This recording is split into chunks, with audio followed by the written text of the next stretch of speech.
만물이 주로부터 와서 주로 말미암고 그다음 어떻게 됩니까? 주에게로 돌아가는 것입니다. 여러분 믿으십니까?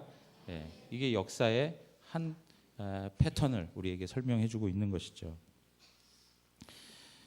역사의 주인공 예수 그리스도, 그분이 왜 오셨는가라고 하는 것을 우리는 알아야 됩니다.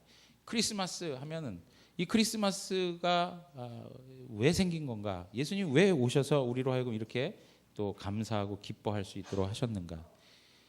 여인들이 사랑을 속삭이도록 분위기를 만들어주기 위해서 예수님이 오셨는가? 아니면 많은 상점들이 대목을 보라고 예수님께서 이 땅에 오셨는가?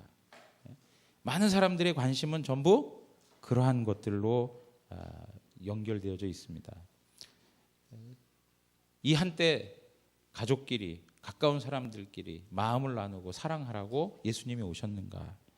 아니면 그야말로 예수님 당시에 많은 사람들이 가지고 있었던 것처럼 정치적이고 군사적이고 강력한 왕권으로 오셔서 자신들의 그 민족적인 문제를 해결해 주실 그러한 의미로 예수님께서 오셨느냐라고 하는 것입니다. 우리의 세상적 성공과 번영과 그리고 세상에서 잘 되는 것들을 위해서 예수님이 이 땅에 오신 것은 아닙니다.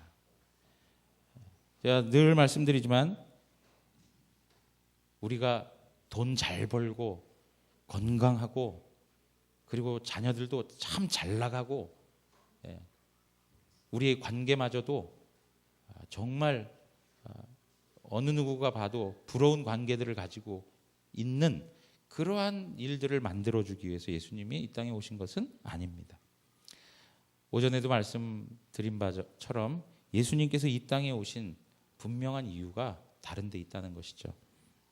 오늘 본문 말씀 13절에 가서 보시면 나는 의인을 부르러 온 것이 아니요 누구를 부르러 왔다고요?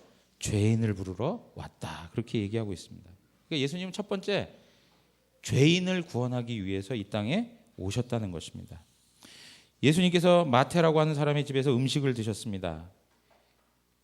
그러한 모습을 보면서 바리새인들이 예수님의 제자들에게 이야기하는 것이에요. 어찌하여 너희 선생은 세리와 죄인들과 함께 잡수시느냐?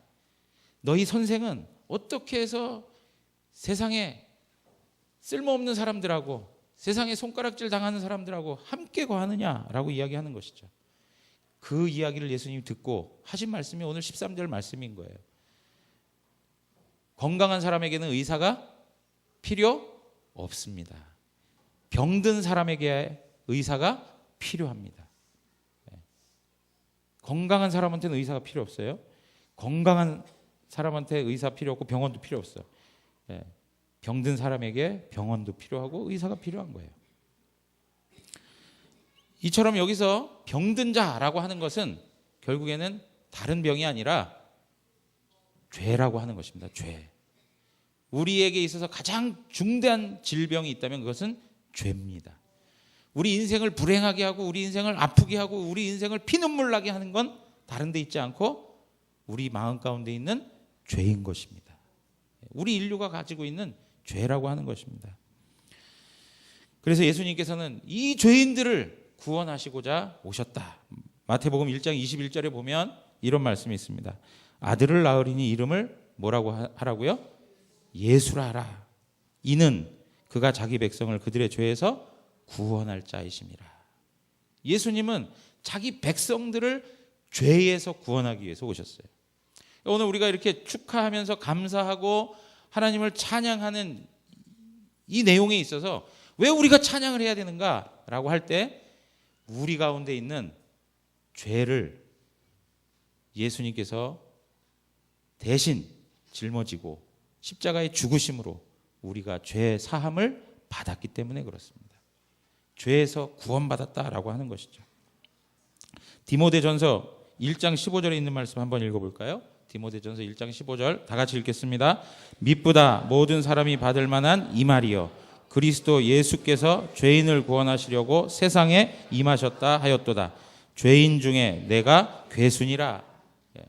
여러분 사도 바울이 이야기하는 것입니다. 미쁘다 모든 사람이 받을 만한 이 말이요.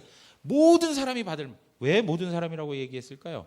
모든 사람은 다 죄를 범하였음에 하나님의 영광에 이르지 못했기 때문에 그렇습니다. 모든 사람이 다 죄인입니다. 아무리 옷을 잘 갖춰 입든 아무리 학식이 있든 많은 것을 가지고 있든 다 죄인인 거예요. 영적인 심각한 질병을 가지고 있는 병든 자라고 하는 것입니다. 그들에게 분명히 들려줘야 할 메시지가 있는데, 그것은 그리스도 예수께서 죄인을 구원하려고 세상에 오셨다는 것입니다. 그리스도 예수께서 죄인을 구원하려고 세상에 오셨다. 바울만이 죄인이고 괴수입니까? 바울이 지금 이야기하죠. 나는 죄인 중에 괴수다. 가장 큰 죄인 중에 죄인이다. 바울만 죄인 중에 괴수일까요? 그렇지 않습니다. 수많은 사람들이 다 하나님 앞에서 큰 죄인입니다. 그런데 그러한 죄인들에게 주님께서는 찾아오셨습니다. 오늘 본문에서처럼 세리 마태에게도 찾아오셨습니다. 그 당시에 많은 사람들에게 인정을 받지 못했던 사람, 여러분 인정받지 못하고 살아가는 인생이 얼마나 서글픈 인생인지 아십니까?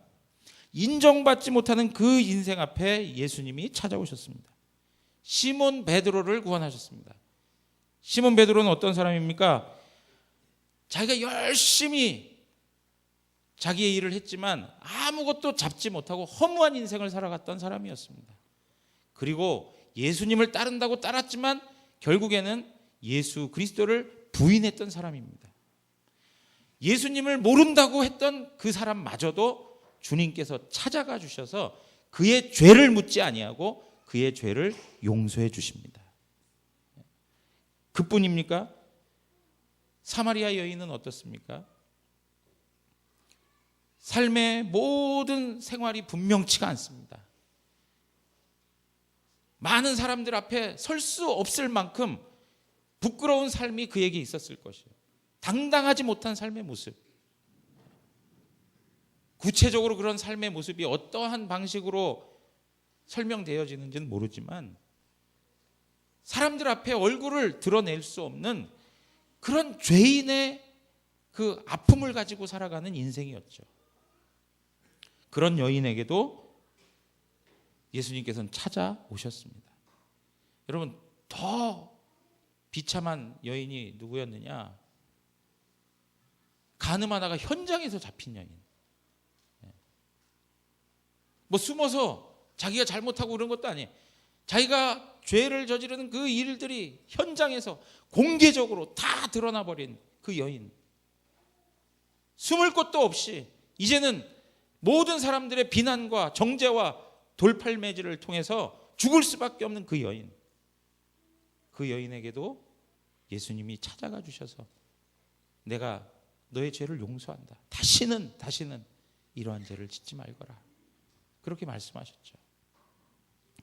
사랑하는 성도 여러분, 우리 예수님께서 우리들에게도 동일하게 찾아오셨습니다. 지금까지 언급한, 지금까지 나열한 이 모든 사람들보다 우리가 더 낫다라고 생각할 이유가 하나도 없습니다. 우리 역시 하나님 앞에서 죄인입니다. 그 죄인에게 있어서 소망이 되고 생명이 되고 그 죄사함을 얻을 수 있는 유일한 길은 예수 그리스도 그분밖에 없습니다. 예수 그리스도 그분밖에 없어요. 그분 안에서 그 참다운 복을 우리는 누리기 때문에 오늘 이 시간에 그것이 복된 소식이라 생각하여 하나님 앞에 감사하고 찬양하는 거예요. 여러분, 이렇게 주님이 죄인들을 향하여 찾아오셨다는 이 복된 소식, 이 복된 소식을 우리만 가지고 있어야 되겠습니까? 어떻게 해야 할까요? 입을 크게 열어 선포해야 되는 것입니다. 빅마우스 뭐요? 우먼. BMW라고 해요. 빅마우스 우먼. 다른 사람 헐뜯고 모함하고 비난하고 다른 이야기들을 막 퍼뜨려서 소문내고 그러는 데 쓰이는 게 아니라 주 예수 그리스도께서 우리 가운데 오셨다는 것, 죄인을 구원하러 우리에게 오셨다는 그 놀라운 진리, 그 사실을 모든 열방 가운데 다 들을 수 있도록 선포하는 그런 대구 영암교회 성도님들 되시기를 주님의 이름으로 축원합니다. 두 번째는 뭐냐면 예수님이 이 땅에 오신 두 번째 이유, 화목하게 하기 위해서입니다. 화목하게 하기 위해서. 자, 요한일서 2장 2절 가서 보시면 우리 다 같이 읽겠습니다. 그는 우리 죄를 위한 화목제물이니 우리만 위할 뿐 아니요 온 세상의 죄를 위하심이라. 그는 우리 죄를 위한 화목제물이라. 우리만 위할 것이 아니라 온 세상의 죄를 위했다. 요한일서 4장 10절입니다. 다 같이 또 읽겠습니다. 사랑은 여기 있으니 우리가 하나님을 사랑한 것이 아니요 하나님이 우리를 사랑하사 우리 죄를 속하기 위하여 화목제물로 그 아들을 보내셨습니다. 하나님 아버지가 그 아들을 보내주셨어요. 그 아들은 하나님 아버지가 보내신 것 때문에 오셨어요. 뭐 때문에 오셨다고요? 우리의 죄를 속하기 위하여 화목제물이 되기 위해서 오셨다는 거예요. 화목제물이 되기 위해서. 그것이 뭐라고 얘기하고 있습니까? 하나님의 사랑이라고 이야기하고 있습니다. 하나님의 사랑이다. 여러분, 우리는 너무나도 잘 알고 있지만 에덴 동산에서 죄 때문에 벌어진 그 일로 인하여 우리는 하나님과 함께 할 수가 없습니다.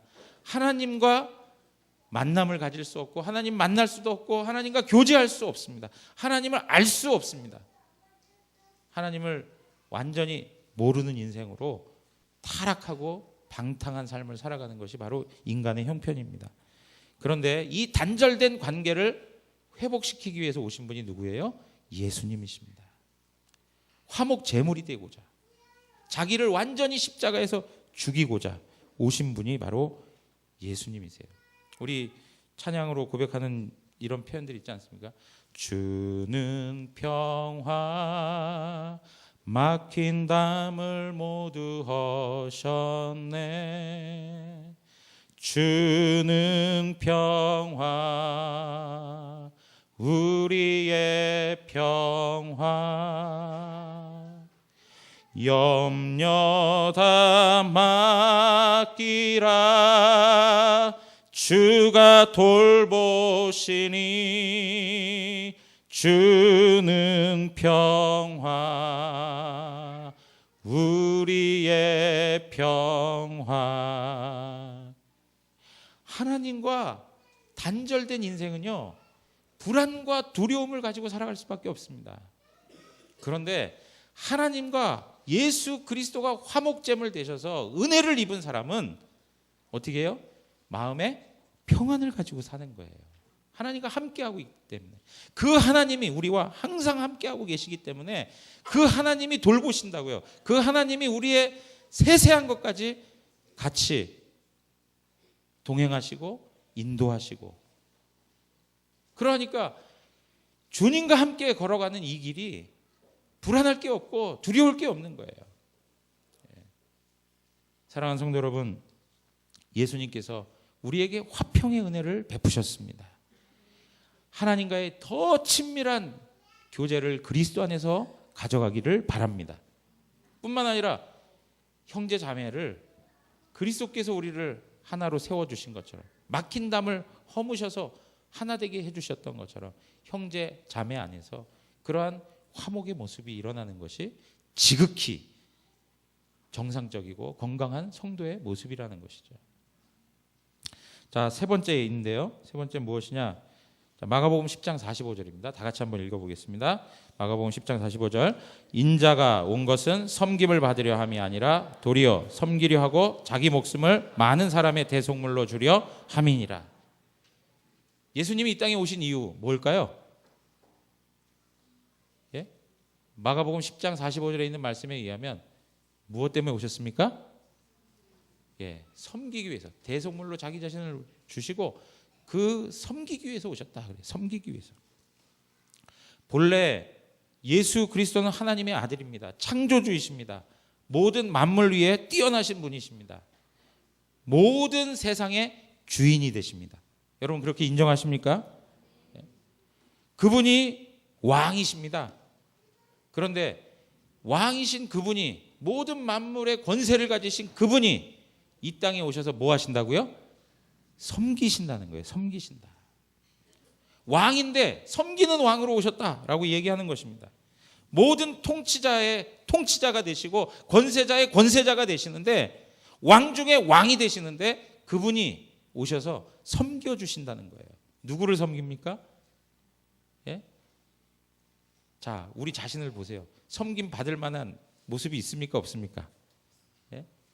정말 섬김 받을 만한 그런 가치가 있는 존재라면 괜찮을 텐데 정말 우리 편에서 보면 섬길 어떤 가치가 있을까 할 정도로 하나님 앞에 반역하고 하나님 앞에서 악을 품고 살아가는 인생인데 하나님의 아들 예수 그리스도가 오셔서 지극히 우리를 섬겨주고 계세요.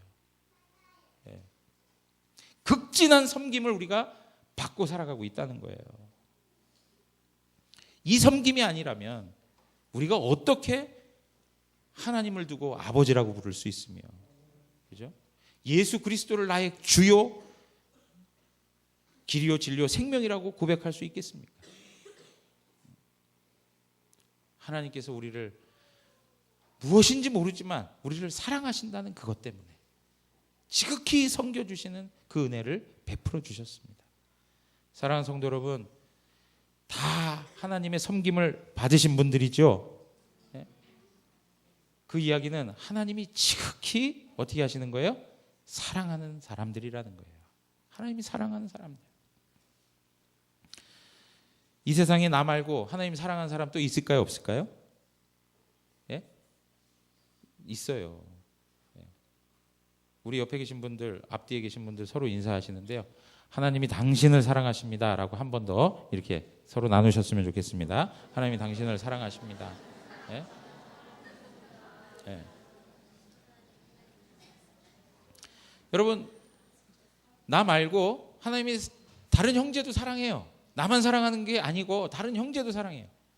그러면 하나님이 사랑하는 그 사람을 우리도 어떻게 해야 될까요? 섬겨가야죠. 함께 섬겨가야죠. 세상에 아직 하나님의 교회로 들어오지 못한 수많은 사람들이 있습니다. 그 사람들 하나님께서 우리에게 보여주시고 우리 옆에 두게 하신 이유가 뭘까요? 하나님의 사랑이 흘러가도록 섬기라고 두신 거예요. 섬기라고. 그래서 하나님의 교회 공동체는 섬김의 공동체가 돼야 됩니다. 왜요? 교회를 다스리는 왕이 어떤 왕이에요? 섬김의 왕이세요. 섬김의 왕. 세상과 교회가 달라야 되지 않습니까? 세상에선 섬김을 찾아볼 수 없습니다. 화목 제물로 죽을 만큼의 희생을 찾아볼 수가 없어요. 전부 다 이권과 관계되어서 살아갑니다. 그러나 하나님의 교회는 그렇지 않잖아요. 철저히 하나님의 은혜 속에서 서로 섬기면서 살아가고 있는 거예요. 세상이 그 모습을 볼 때, 야, 이거 세상 다르구나, 이거 교회 다르구나, 세상과 교회가 분명히 다르구나 라고 하는 하나님의 거룩하심이 드러난다고요. 그런데 오늘날 우리 교회도 안타까운 것은 그렇게 하나님으로부터 극진한 섬김을 받으면서도 우리 마음에 우리도 이제 섬기는 거 좀 그만하고 싶어요. 우리도 좀 피곤해요. 우린 뭐 매일 섬겨야 됩니까? 이런 생각을 가질 때가 있어요. 목사님 섬기는 거 힘들어 죽겠어요. 그런 표현들을 할 때 있단 말이에요. 그래서 어떻게 해요? 교회 공동체가 정말 가져야 될 하나님 나라의 그런 가치들을 잃어버려 가고 있어요. 여러분, 하나님께서 우리에게 허락하신 삶의 내용들을 하나님이 허락한 최고의 삶이라고 생각하고 감사하며 살아가시기 바랍니다. 예, 감사하셔야 돼요. 힘들어요. 막 미치겠어요. 막 이러면 하나님께서 정말 그 소리 들으실까요? 안 들으실까요? 예?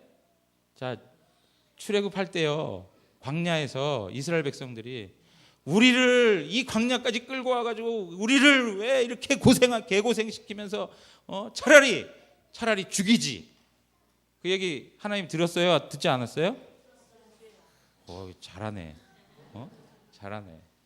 하나님 들었어요. 그래서 성경에 뭐라고 표현되어 있냐면 내 귀에 들린 대로 내가 너희들 뜻대로 해주겠다 그래요. 그래서 어떻게 하세요? 광야에서 다 죽여버리세요. 말이 그렇게 중요한 거예요.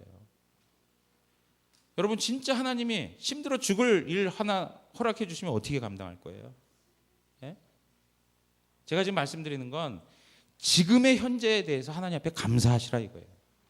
예? 하나님이 주신 은혜에 대해 감사하고 그 감사 속에서 하나님을 지극히 섬기시고 하나님이 우리에게 보여주신 섬김의 대상들을 마음에 품고 지극히 섬겨가라 이거예요. 사랑하는 성도 여러분, 하나님의 교회는 예수님께서 이 땅에 오셔서 보여주신 대로 섬김의 공동체로 서야 될 줄 믿습니다. 우리 대구 영안교회가 이러한 좋은 하나님 나라의 가치들을 잘 이루어가고 그래서 세상이 보았을 때 정말 교회구나. 정말 교회야 교회. 이 시대에 정말 우리가 매력 있게 봐야 할 하나님의 교회구나 라고 하는 그러한 하나님의 교회로 귀하게 쓰임받는 은혜가 있기를 바랍니다. 예수님이 오신 목적 그것을 잘 마음에 간직하시고 하나님 앞에서 섬기며 또 화평하고 또 죄사함을 받은 은혜에 대해서 감사하면서 오늘 우리 여기 나오셔서 하시는 모든 분들이 그 마음 가지고 또 앉으셔서 같이 마음을 모아서 하나님 앞에 올려드리는 모든 성도님들이 동일한 마음으로 하나님 앞에 영광 돌리는 그러한 시간이 되기를 주님의 이름으로 축원합니다. 우리 찬송가 앉아서 하겠습니다.